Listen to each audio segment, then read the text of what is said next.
Welcome everyone to Software Talks. Today we'll talk about a really important matter at the heart of your business. We'll talk about positioning. And with me in the studio are two real experts, two great guests. We'll talk about what to do and what mistakes to avoid. Here's April Dunford, a true expert in positioning, especially for tech companies. That's your specialty, all the way from Canada. And Leif Bohlin from Monterro. You're a veteran of the SaaS industry, and you have lots of experience from managing and growing tech companies. You're both so very welcome. Great to be here. It's amazing to be here. So let's start with something that sounds very basic, but I think it is a good start. What is positioning? What is it that we mean? I leave it to you to start. All right. So I get asked this a lot because I'm the positioning expert. But one of the things I find funny is positioning is such a foundational concept. You think we would deeply understand what it is and we wouldn't have to define it because everybody would know what it is. And often people confuse positioning with things that we do with positioning once we have it. So they'll say, well, it's messaging. It's just like messaging. And I'll say, well, yes. Like we use positioning as an input to messaging, but it's not exactly the same thing. Or people will, my personal pet peeve is when people talk about brand positioning, because I think there is branding, there is positioning. Those two things are related, but they're very, very different. So my definition goes like this. Positioning defines how your product is the best in the world at delivering something, some value that a well-defined set of customers cares a lot about. Yeah. Full stop. So And when beautiful. you think about that, when you say that, April, I think that is really the heart of the strategy for a company as well. So I think that's where the positioning comes really as an embedded part of your strategy. And you've spent, April, a good part of your career on positioning. Why is this such a thrilling area or space to work in? Well, I come from the marketing side of the house. And in marketing, it's so foundational. Like, we can't do anything in marketing and sales until we have a clearly defined position in the market, which means, like, if someone were to come to me and say, April, great, you're the new VP marketing. Go build us a campaign, go get some leads. And I say, great, who's the campaign for? And who's our competition? How do we beat that competition? What's the value that we can deliver that no one else can? If we can't answer those questions, then I can't do anything. I can't write good messaging. I can't build good campaigns. Our salespeople don't really know what to talk about. Like, great positioning answers the question, like, why pick us over the other guys? So as a marketing executive, it became very clear to me that we would have to get very, very tight on this positioning if we were ever going to do great marketing and sales execution. And why, if it's so important, it's so close to the heart of the strategy, like you said, Leif, why do still so many software companies struggle with positioning? I think there are many reasons for that. And if you listen to April, it's both complex and simple positioning. And I think where most companies and where I failed in the past is that you don't have a structured strategic approach to positioning, so you don't work with it in a structured way. And you also have misalignment within the company and as a starting point within the management team. You see this as a one-off, and I've done the mistakes myself. You see it as a one-off activity and with some person responsible for that, and very often marketing. And that's not a good start. But we will talk more about that. Yeah. Let's talk also about how positioning later, how it's related to the sales pitch. Yeah. But at this point, I'd like to talk about responsibility. Who owns the positioning strategy in the organization? Who should be involved? What stakeholders? Well, I think this is a really important point because I think one of the big misconceptions about positioning is it's a marketing thing. Like, marketing should just go do it. They go figure it out. They tell everybody what it is, and off we go. And this is the express lane to terrible positioning is what this is. So positioning, if you think about it, this idea of, why pick us over the other guys? Why should a customer choose us? Is super important for sales. It's super important for product. It's also very important for marketing. If you look at the way we operate in a company, sales sees the customer at a certain point in their journey, products interacting with them a different way, marketing's interacting with them a different way. You might have an executive team that's raising money, and so they're thinking about customers and the vision in a different way. We actually have to have everybody come together to work on positioning for two reasons. One, because everybody's input is actually really important and really good. And two, we all have to be aligned on this, and we all have to execute on it in a consistent way for us to really drive that message home in the market. So even though I think marketing is often what I would call the steward of positioning, once we have it, they're making sure that we're applying it in a very consistent way across marketing and sales. They don't own the construction of it, and if they do, that's usually a really bad idea. You're nodding and agreeing. Yes. But does it look like this in the companies that you work with, that you get all the stakeholders together, that you do share a common vision about how to position, and then you align? I think that's often one of the challenges, and I think that's where, as you said, marketing might be the steward and might be driving it once you have it. But initiating that process and initiating that work, that's really the role of ultimately the role of the CEO to be the sponsor and to get that started.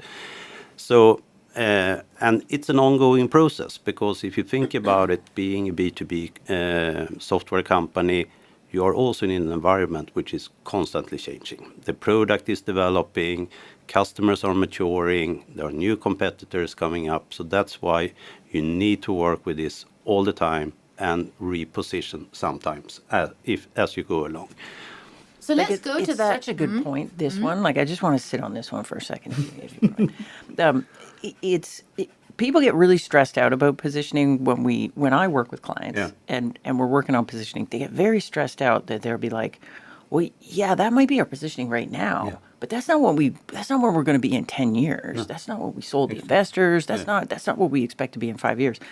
And that's okay. Like, the nature of positioning is that it evolves as the company evolves, as the competitive landscape evolves, as the market evolves. And so positioning answers the question, like, why pick us right now? Yeah. But the answer to that question might be different next year. Next year, because the market might have changed. The market will change. Like, if this is tech, the market is definitely going to change. Yeah. I often I like to compare with sports. I compare with sailing. If you are going for a sailing, you need to do some planning. You need to know where to go and which route to take. And that depends on what ship you have, what crew you have, and what are the conditions then. But then you take off, and then you go on the sail. The wind might change, the boat might break for suddenly, and so on. And what do? You need to change. You need to adapt to the situation. And I think it's a little bit the same with positioning, because you are constantly on a journey. But can I still ask, or is there a time when you should address, say, some of our listeners are work with more mature software companies, some work and have recently founded their company. Like, take us through when is a good time to address the challenge or revisit your There is position? a short answer to that. Always and very early. But there is a reality out there, and we know that. And even if you, in theory, should address positioning maybe from day one when you start a company, that's not really a reality. Because in the beginning, when you are a startup company, you need to go wide. You need to test the product. You need to understand the customers. You need to understand the market.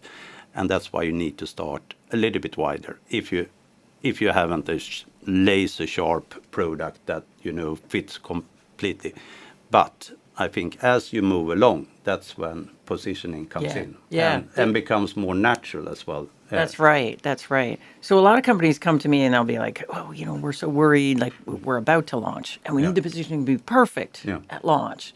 And it's like, in my mind, it's like this. It's important to understand what the thesis is, right? So you built your product according to a thesis. And the thesis said, we think we're going to compete with these folks. We think this is what makes us different, and we think this is the value we can deliver. No one else can. Therefore, these kind of customers are going to love us, and this is the market we're going to go in.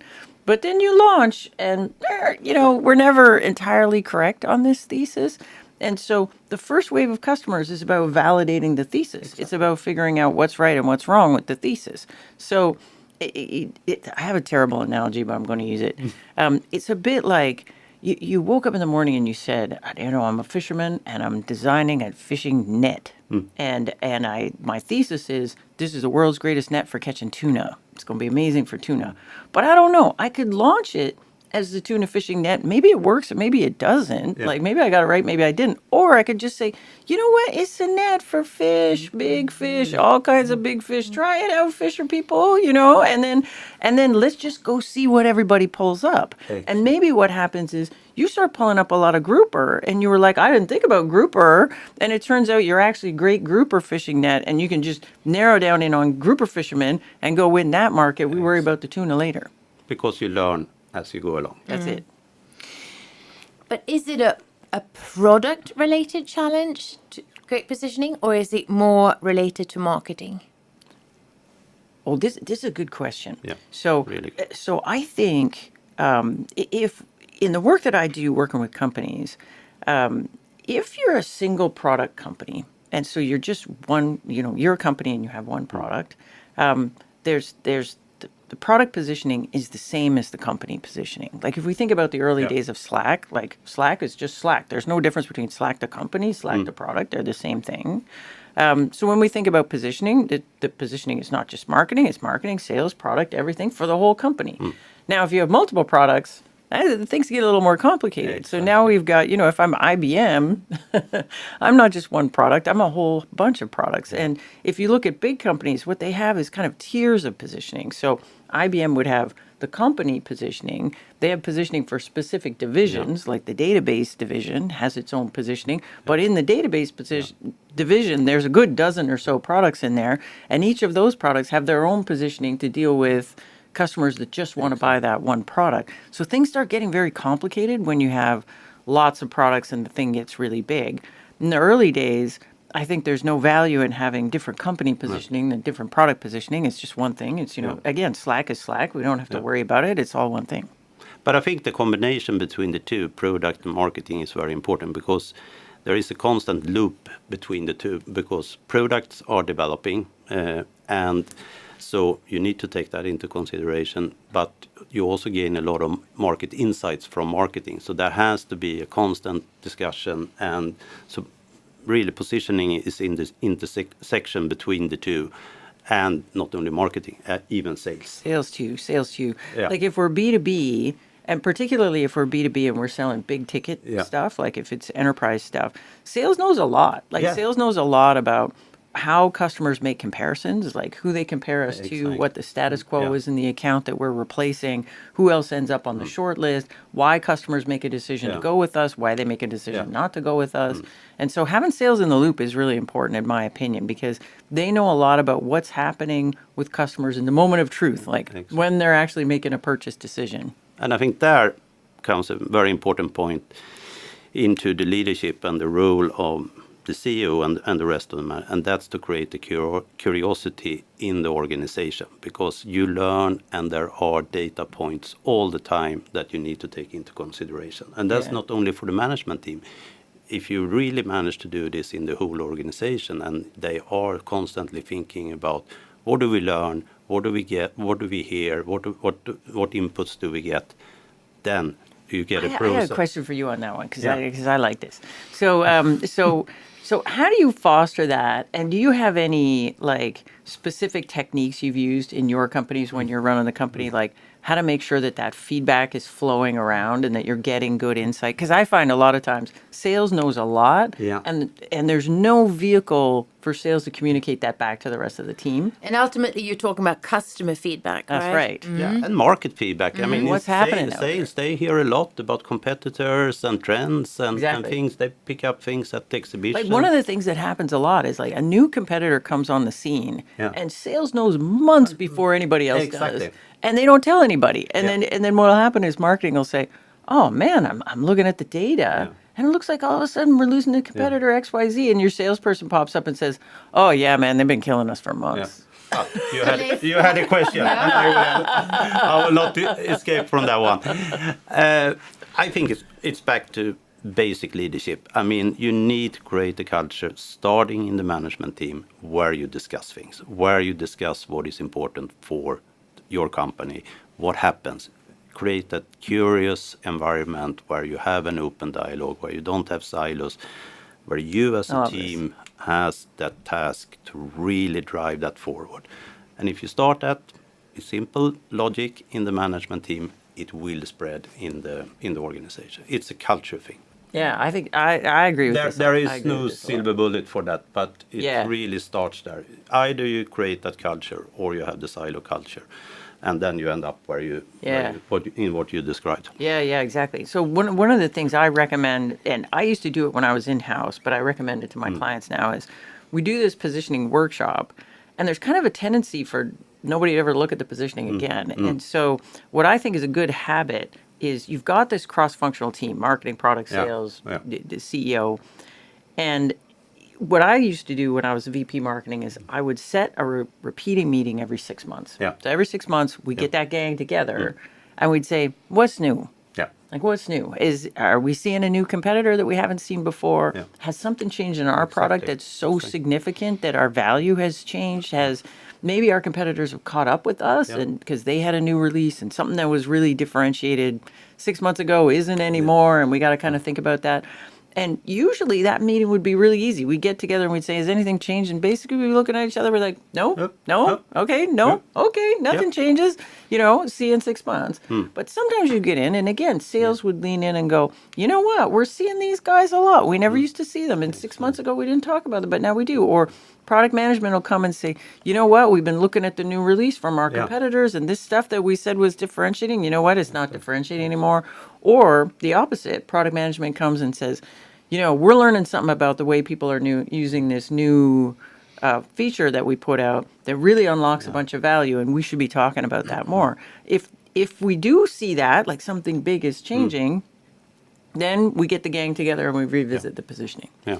Leif, can you take us back to some moments or meetings where so we get an idea of what a positioning workshop could sound like, and what are the different decisions that you made, and how did that impact the strategy? I mean, I've been falling in the trap we talked about before, that you see positioning as a one-off thing, and that it's something that marketing is responsible for. But I don't know when I saw the light, but it's probably a couple of years ago when I started to realize that this is really embedded in our strategy. This is something that we need to work with. And once you understand that and as April described, when you start to work with this on a regular basis and in a structured way, then it's not one workshop. It's you talk about this in your management team meetings. You talk about it over coffee. It's a living thing in the culture and in the organization. And I think that's when you have reached a point where this is becoming really real and live. And can you take us back to a time when you actually did decide, let's eliminate this and focus on this, just to give us a real life example? Yeah, I can. In one of our, I can give an example of where we didn't do this good, and was in one of my previous companies, and which is a good example of what happens when you don't think this through, and that's when you have, as you said, different products, which is really destroying your positioning because and you haven't thought it through. So you have on one hand you are this type of company and you have this type of customers. On the other hand, you are this type of company and you have that type of customers, and that might be fine if you know that and are clear about that. But if you don't have a strategy for that, if you don't organize in that way, if you don't tailor the sales pitch differently, you just let it happen, then I can assure it's not going very well, and it didn't. And you didn't have time to clarify the positioning. Well, we did later on, but Okay. it was a bit of a struggle before we realized that that was the problem. So, That's usually how it goes. It's usually like, because it's so hard to nail down exactly when it's a positioning Yeah. problem because it messes up everything. Like it looks like a Yeah. sales problem. It looks like a marketing problem. It looks like a Exactly. product problem. Yeah. Like it, and And, in fact, and all of a it's- sudden you have inefficiency in the whole organization. That's right. That's the thing. And like nothing works. I can give you an example. Yeah. You want to hear an example? So I got hired as the vice president of marketing at this really early stage startup, and part of the reason why I joined is I had worked at a couple of companies that did like database technology, and this thing was such cool tech. It was the coolest tech. Like I fell in love with the tech. I was like, oh, I could sell this. This is amazing. And so this company was founded by a couple of guys with PhDs in database technology, and they came up with this database. And what it could do is if you had like a mountain of data, like terabytes and terabytes of data, it could do a certain kind of analytic query really, really fast. So their first customer was a big bank, and the bank had a set of queries that they had to run across this huge amount of data. And the bank was running them on the weekends because the query took like 48 hours to run. And then they implemented our database, and we did it in 3 minutes. 3 minutes. It's like magic stuff. So we got patents. We got people with PhDs. It's amazing. I joined the company, and everything's bad. Like everything's bad. Like I'm running campaigns. Nobody's opened my email. We're running events. No one's there. We go to trade shows, and people like come in our booth, and we're like, "Hey, we got this fancy new database thing," and they're like, "Ooh, look, Microsoft's got T-shirts," and then off they go. Nobody wants to talk to us. And so I thought, well, I don't get why nobody's excited about this thing because it seems so cool to me. So I go on a set of sales calls with my sales rep. And the first call we go in, the guy, he's like, my sales rep's really good. He sets up, and then the people we're selling to come in, and there's like, the chief information officer and a whole bunch of database people. They all come in, and my sales rep does this thing and says, look, we got this world's fanciest database. We got the patents, we got the PhDs, we got all this thing. And what we got is this fancy new database. And you could just see everybody in the whole room was like, database, yeah, and they all like pull out their phones and they start looking at Facebook and stuff, and I'm like, oh no, and we had a sales pitch deck that was 100 slides long. We're at like slide 4, and the senior person put up her hand and she says, I get it. You got this thing. It's new. It's nice. It does all the things, but like, you know what? If there's a thing we don't need right now, it's a database. Like we're Oracle people. We got Oracle. See all the people in this room, they all got Oracle certification. And, it's nice that you came out here and everything. But you know what we want? We want you to just like, get out. And they kick us out.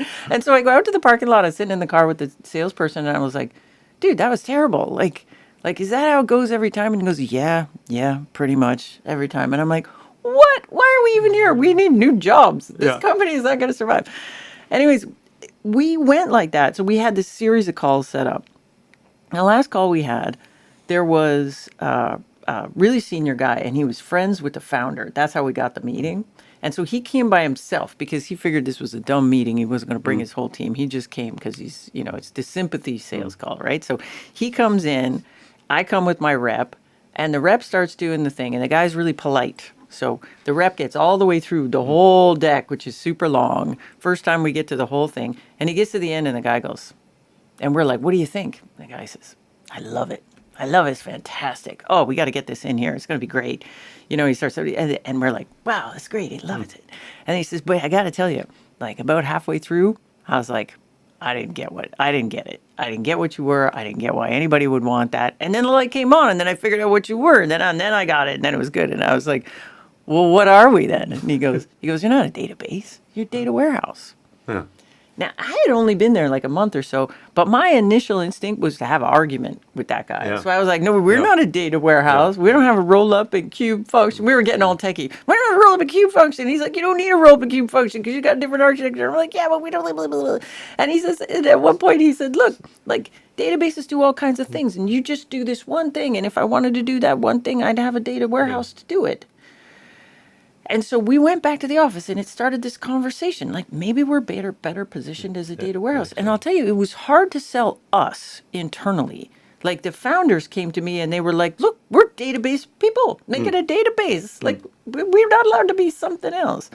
Anyway, so we decided to test this warehouse positioning, and it was just a completely different starting point for the customer. Like back then, people had homegrown data warehouses, but there weren't a lot of commercial data warehouses on the market. And so we came in and said, "Hi, we've got this thing. It's a data warehouse." Everybody was a bit like, "Oh, well, we don't have one of those. Like, keep going. Let's." And so it was obvious what we were for, what kind of workload it was for.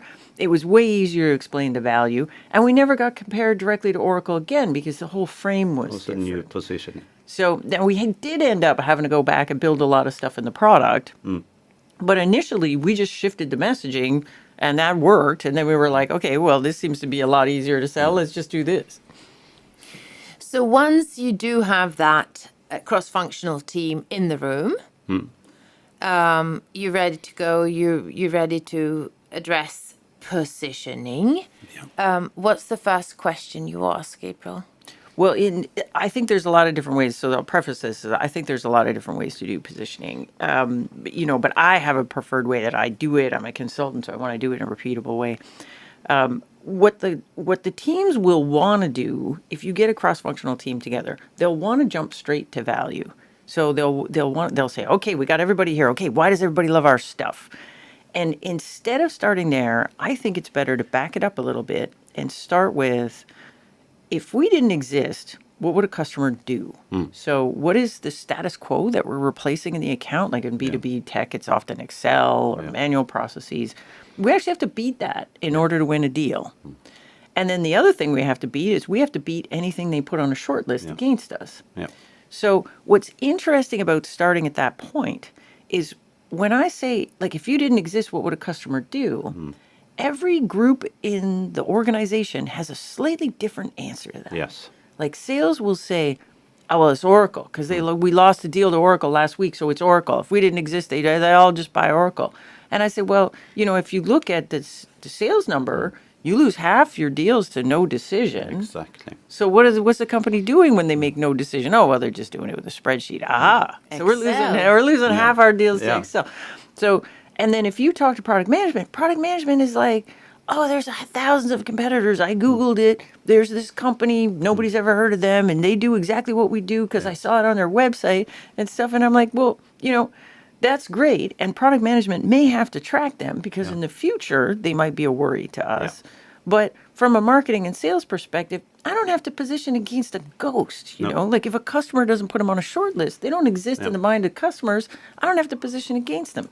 So we try to start there because it's often a very clarifying conversation about what we have to position against. And then once we understand that reality, then we can say, well, what have we got that the other guys don't have, and build up the positioning from there. Why is that a good question? If we didn't exist, what would the customer do? No, I mean, that's the starting point. And that's where you also see how you create value for your customer. But as April says, you really need to remember that the no decision is really a big threat. But I think that it's a good starting point. And but you need to really rethink what is the value that we create for the customer. And in order to do that, you need to understand the customer. You need to know your customer as well, because otherwise you will not be able to define that. And once you know your customer, then you can start to think about, okay, which verticals and so on are you into. And when do you get to discussing how you differentiate from against competition? Well, so in my process, we kind of start there. So we start there so that we can bake it in, because often if you look at the way people are selling their products, if you sit in on a sales call, the sales call is kind of like a feature dump. You know, like I'm just going to show you everything. Like here's everything we got, and the customer. We organize those sales calls like the question from the customer is, why pick you? But the customer is not in that mode. In B2B tech, it's never that. In B2B tech, the customer is coming and going, why pick you over the other guys? Why pick you over Excel? Why pick you over hiring an intern? Why pick you over Oracle? So what really matters is the value we can deliver that the other guys can't. And so if we come in and just treat all the features as the same, but as equally important, Yeah. but some of those features all our competitors have, and some of them the competitors don't, like we're actually underselling what we do. So in my methodology, we start with, well, let's look at who the customer is comparing us to. Then let's just list the features that we got that the other guys don't have, and then let's translate those into value and say, well, what are the features of what is the value of those features? Meaning, why should a customer care about those features? Yeah. What can those features do for a customer's business? Now we're getting at differentiated value, not just value. We're getting at the value that we can give you that nobody else can. Yeah. That is the answer to the question, why pick us over the other guys? So we need to orient everything around that. And I just have to add, which is very natural for, I mean, B2B companies being on a growth journey, is that you don't really know that much about. You haven't had time to focus on competitors, really knowing your competitors, knowing the market, what are you up against, because you've been so focused on driving growth, selling whatever you can sell, because that's what you need to do during the first phase. But it is so important to know your market, to know your competitor, and that's the base. Yeah, like this idea of value, like if it is really hard to understand. And in early stage companies, it's actually hard to figure it out. Yeah, it like is. you need to know a lot about customers to know what they value. Exactly. To know what their problems are. How does this solve a problem for them? How is this actually valuable? How does this move the needle from them in terms of making money or saving money? And so it's easy for us to talk about features. That's our comfort zones. We can say, hey, I got this AI thing. It's so amazing, you know. And the customer's sitting there going, yeah, but so what? Like, so what? Why do I care? And we actually need to know a lot about customers to be able to answer that question, like why should they care? Yeah, and that's another risk is that, I mean, in many cases, the company is founder driven. It has started with a great product. You love the product, you have developed the product, and you have added features, and you love to talk about them because you think it's a killer product. And often it is a very good product, but you overemphasize that. Well, I'll tell you, like I worked at this company and we had this feature. It was so killer. And not only was it killer, like no one else had it. And it looked really good. Like when you demoed it, it looked fantastic. But the first set of demos that I sat in on, the rep would show it and the customer would initially be kind of like, ooh, look at that. That's so good. And then invariably they say, so wait, what do I use that thing for? Yeah. And the rep would say, anything you want. And it's like, well, and then the customers would look all confused and they'd be like, all right, what else you got? So what you're saying is you talk about the value you offer that the customer cannot get anywhere else, Right. the relevant value. And then can we also talk a bit about ideal customer profiles? How do we then pick the customers who are perfect for our product? Well, so I like to think about it. I like to think about the value first and then ask the question, well, who cares a lot about that value? Yeah. And I think a lot of companies flip it the other way around. They're kind of like, who do we wish was our customer? Yeah. Even if we don't have a product that actually is a great fit for them. And so I think if we have product and market and a certain amount of traction, the product kind of is what it is. We can have a roadmap that gets us somewhere else to Yes. serve a different kind of customer. But, you know, and this is very marketing thinking. Like, I don't, you know, I'm the VP marketing. I don't have control over product. So I come in and they're like, sell this stuff. And I'm like, okay, who's the easiest people to sell this thing to? Because that's who I'm going to focus on. So in my process, we get to this differentiated value and we say, look, we're the only company on the planet that can deliver you a combination of this plus this plus this value. We're the only ones. Now, you know, you can have a company that says, well, I'm going to sell to financial service institutions. And then we look at that value and we say, okay, do all financial services institutions care the same Exactly. about that? Or are there certain companies that would care more and why? And you might say, well, a bigger financial institution cares more about that, or a credit union cares more about that than a traditional bank, or whatever, for these reasons. So now we're getting down to very specific, like, if this is the value we can deliver, no one else can, we want to go after the target accounts Exactly. that are like, whoa, we really need that more than anybody else. And so we want to focus our marketing and sales efforts on that. So in my mind, we don't get to just say, we're going to target Fortune 100 companies because they get the biggest budget. It's like this aspirational ICP thing that you see a lot. Instead, we're saying, look, for the reality of the product that we have right now, where are we most likely to win? And then let's focus on those folks. But you don't end there. There is one more question, right, that you have to ask yourself, I guess. Well, in my stuff, when we get there, then we're looking at market categories. So Yeah, sure. we can't really talk about market category No. until we get there. Like, if, No. in my previous example, we thought we were a database company. Turned out we're better positioned as a data warehouse. We have to look at, like, what's the value I can deliver that no one else can? Who are the companies I'm trying to target? Yeah.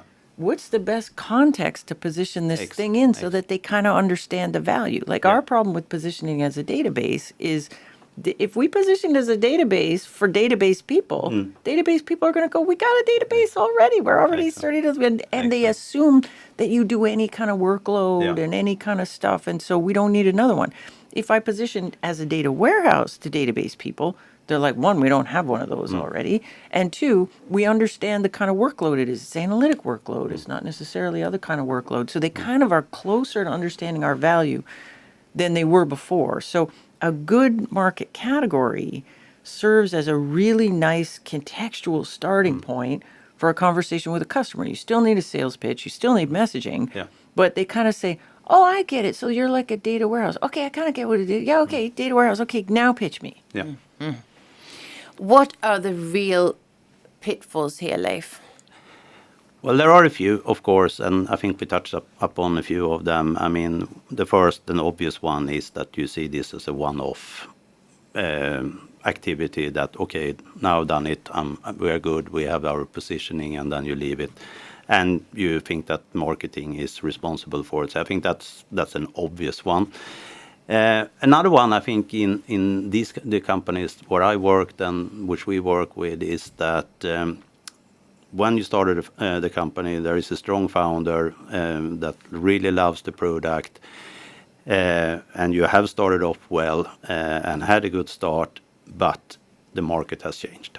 There are new competitors. There are maybe customer has matured. So what was really the value you delivered in the beginning is maybe not exactly the same, but that person is still strong, and you are not able to adapt to how the market has evolved. I think So that's something we see quite often, and that's where you really need to start to challenge that, because it's maybe still not something wrong with the product, but you need to adopt and you need to change. What else could be a pitfall that you should avoid? A handful of things. So one is this one was a little bit surprising to me when I moved from being in-house to being a consultant. So whenever I was working in-house, I always worked really closely with sales because I came from enterprise B2B, and you're kind of dead in marketing if you don't work with sales. But when I switched to being a consultant, a lot of the companies I worked with, they really struggled with, once we figured out the positioning, how does the positioning make the jump to sales? Yeah. And so intellectually, the cross-functional team would intellectually say, yes, this is our competitor, this is our value, this is our thing, these are the kind of customers that love us, yeah, that's great. And then you look at the way they're pitching it, and they're just doing a feature walkthrough. Like, there's no positioning happening in this pitch at all. And so that's one thing. I think if we're going to make that positioning stick, we got to make it stick in sales. And that means we got to take the positioning, we got to translate it into a sales pitch that anybody, even a brand new rep that doesn't know anything about anything, can pitch in sales. So that's one thing. The second thing that I think is interesting is sometimes we'll go in and we'll do this positioning exercise. Everybody's so excited about positioning. Now they know all this stuff about positioning, and we'll do whatever. And they'll lose one deal. And they start to... And they'll be like, oh, we should monkey with the positioning, right? Yeah. And so then they'll start messing with it. Yeah. And so I tell my clients, like, if we're all in agreement, this shouldn't change unless something fundamental changes in the market. Like a new competitor's coming, we see repeated problem with something, got competitors caught up with us, we've released something new. If nothing fundamental has changed in the market, then we just need to pick it and stick it. Yeah. And, as a person who's managed marketing teams, your marketing team will get sick of this positioning at exactly the moment it's starting to work. Yeah. And they'll try to mess with it. It's a really good lesson. They'll try to mess with it. Like I'd have these teams and you come in one day and you'd be like, who changed that on the homepage? Somebody monkeyed around with the tagline on the homepage, and they'll be like, "Oh, we've been saying this forever. We're so bored." And it's like, it's been 4 months, people. We have not been saying this forever. People are just starting to get it. So those are two things. I think it's got to make the jump to sales. And then two, you got to be careful people don't start monkeying with it just because they're bored. Because there's no good reason. They're just like, oh, something needs to change because I'm sick of looking at it. It's like, trust me, your customer's not sick of looking at it. They've barely figured it out. Yeah. Another thing I picked up reading your book, April, which is so obvious and straightforward, but still a really important pitfall, is that you sometimes forget who your customers position you against. Yeah. You don't have to include the ones that the customers are unaware of. It's so common. It's so common. So I'll get companies come to me and they'll say, we have no differentiation. None. None. And I'll say, wow, how much revenue do you do? 50 million? And I'm like, 50 million. So every day, customers are picking you, and they are picking you for a reason. And you don't think there's any reason? You think they're just picking you because they like you or something? I don't know. They're just randomly picking a solution. So, and often the root of that is the product management team will say, look, we have nothing that's differentiating. Everything we got, somebody else has. I'm like, really? Everything you got, somebody else has. Okay. And then I'll say, well, okay, our main competitors are this. And then, and then the status quo is Excel.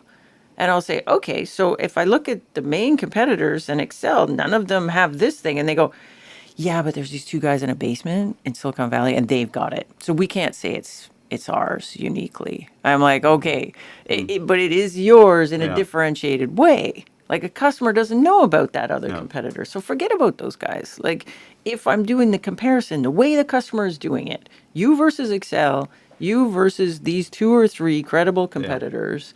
If you got something that they don't have, that's why they're picking you. Exactly. Let's finish off talking about a question which also has to do with timing. When you acquire or merge with another company. Yeah. I was just thinking about that. Yeah. How should you address the issue of positioning? You need to address it.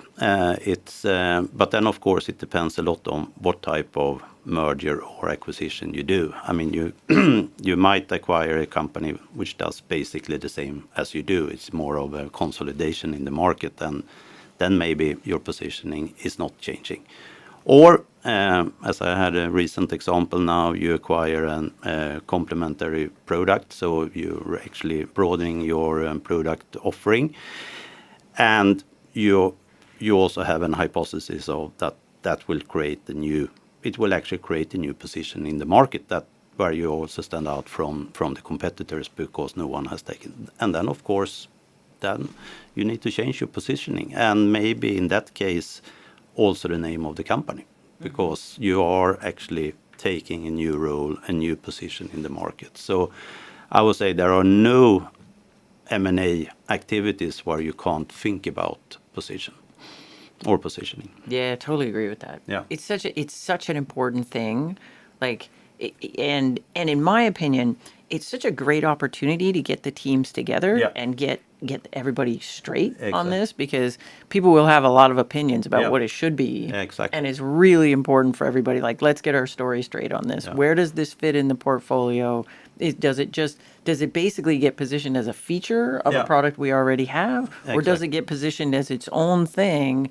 And when is it appropriate to sell that? And when is it not appropriate to sell that? Yeah. Like, a lot of the work I do is with companies post-merger. So they've acquired something, and all of a sudden, the story that they had before is not relevant at all anymore. And the sales team is sitting there going, I don't know how to talk about this thing. And then you have the link to sales as well, because you need to do a new sales pitch, and you have a new value that you deliver, and maybe even a new buyer, because you're addressing maybe C-level now instead of have been addressing stakeholders lower in the organization before. So I think that's a critical and also exciting moment. Yeah, like I think it's actually like if I look at the ones I've done, like it's really interesting to throw the people from the new company in the Yeah. mix when we're doing the positioning exercise because they come with all this knowledge Exactly. of potentially another buyer, another Yeah, market, another exactly. thing that's going on. And so there's this great education that's Yeah. going on. Like the acquiring company Yeah. is educating the new little company Yeah. that's in about how they look at the market, what they Yeah. know, what they think about. But then the new guys are coming in saying, hey, we look at it this a totally different lens. Here's what we know. Here's what's going on.